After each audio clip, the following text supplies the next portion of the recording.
10 pulis ng Tipas Taguig ang sangkot na naman at niremove sa kanilang pwesto dahil sa kapalpakan na operasyon.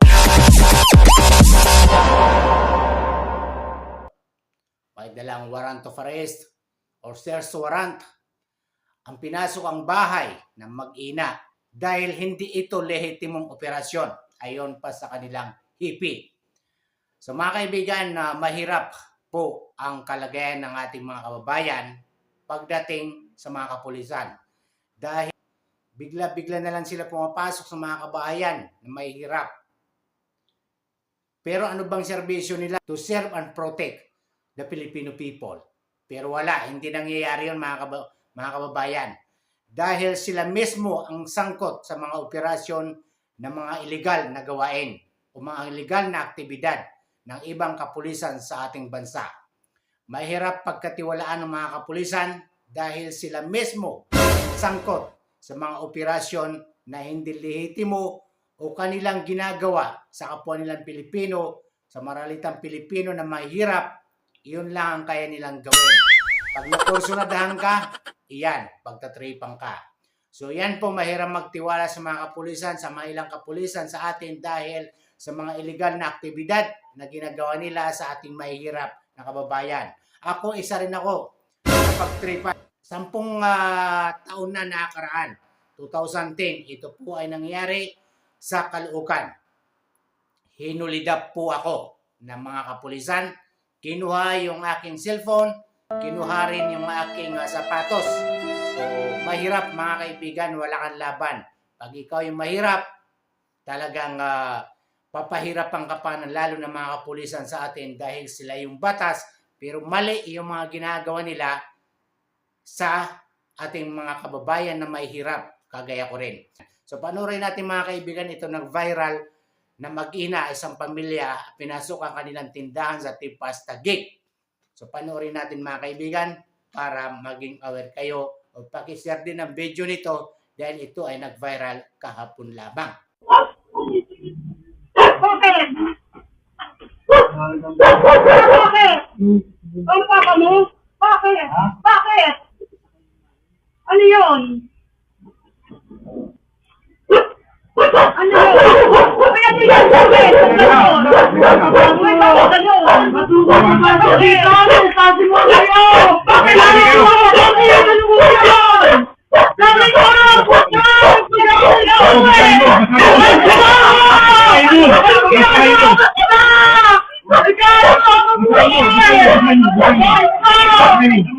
Dahil ang pinasok nilang bahay sa Tipas Taguig, yung mga 10 kapulisan sa Tipas Taguig ay hindi lehitimo ang kanilang operasyon, ay bigla-bigla na lang pumasok sa isang bahay na mag-ina at sinaktan.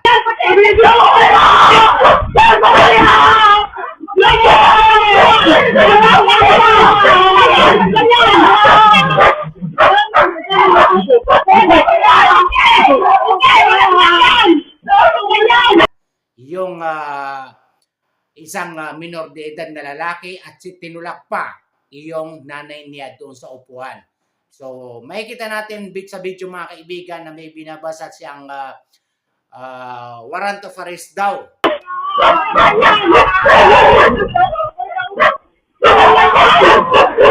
Pero hindi ito totoo dahil hindi ito lehitimong operasyon ayon pa sa kanilang hipi sa Taguig Police. So, ito ay sinibak na sila sa kanilang pwesto, na-relieve po sila.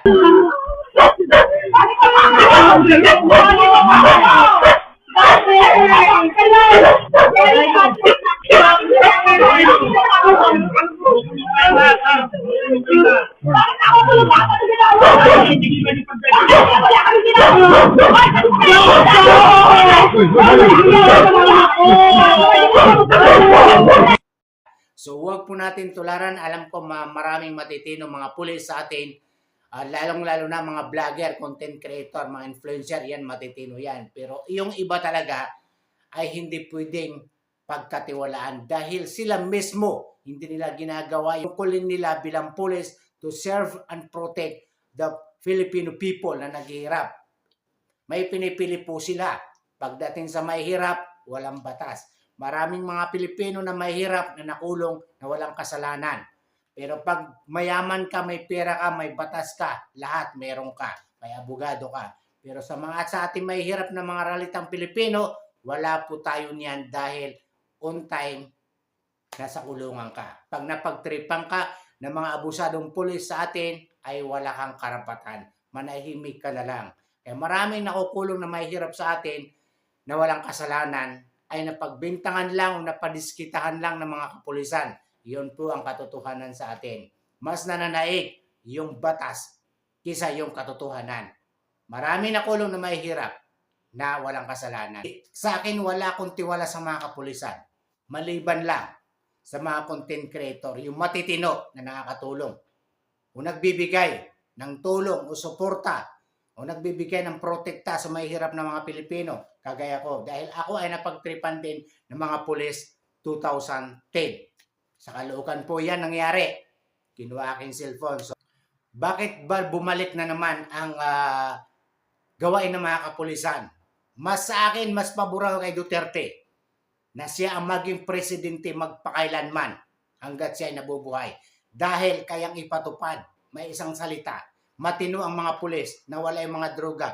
Ngayon, kay BBM, asan yung pangako? Puro pangako pero wala naman. Hindi na ipatupad, hindi na isabatas.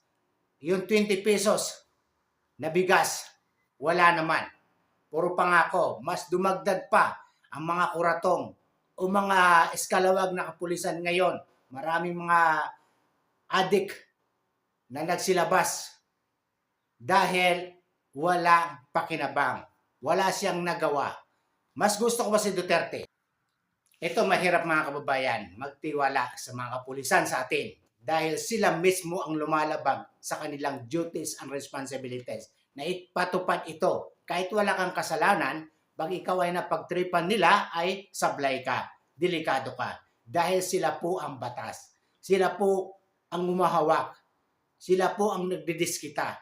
Pag mahirap ka, napakadelikado po mga kaibigan. Pag napagtripan ka ng mga pulis na ito sa atin, ng mga eskalawag, dahil hindi ito matitino. Kaya mga kaibigan, mag-ingat-ingat po tayo. Huwag magtitiwala kung kani-kanino riyan. Na lalo na dyan sa mga asset na yan mga kaibigan dahil sila mismo ang nagpapahamak ng kanilang mga mahirap na Pilipino dahil tinan mo ito nangyari na to. Dahil ito ay kagagawan nila ng mga palpak ng mga eskalawag na kapulisan sa atin. Hindi sa nila lahat ko. Meron din matitino. Especially sa mga influencer, mga vlogger na mga kapulisan dahil yan po ay matitino. Gumagawa ng matino po yan. Kaya hindi ko po nila lahat. Ito po ay nag-viral kahapon lamang ang video nito sa isang pamilya sa Taguig, Tipas. Ang 10 pulis na ito ay pinasok ang kabahayan, ang bahay ng isang magina at ginawa o ang mahirap na hindi tungkulin ng mga kapulisan. Bigla-bigla lang pumapasok sa isang bahay, nag-isugan ito ng uhulidap. Makikita niyo po ito sa video mga kaibigan. Ito po ay muntik. Nalaglag po ang isang ina sa isang sasakyan ng mga kapulisan biglang humarurot dahil ito po ay hinabol nila or pinasakay nila. Hindi ko alam kung tumalon ito or hinahabol yung sasakyan. So tingnan niyo sa kalsada mga kaibigan. So please pakishare po ang video ito. Maraming salamat.